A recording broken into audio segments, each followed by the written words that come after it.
Hi everybody, welcome back to our channel. In this video I'll show you how can you schedule Amazon smart plug to turn on and off. To schedule an Amazon smart plug to automatically turn on and off, you want to create a routine in your Alexa app. Here's what you'll need to do is launch the Alexa app on your mobile device and go to the menu and select routines.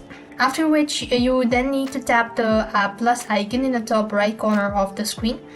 And what next you actually want to do is go ahead and select when this happens and choose schedule. After which you want to choose the specific time and day you want to routine to activate. Then simply select the add actions, then smart home. Then you want to your smart plug, and you finally choose on.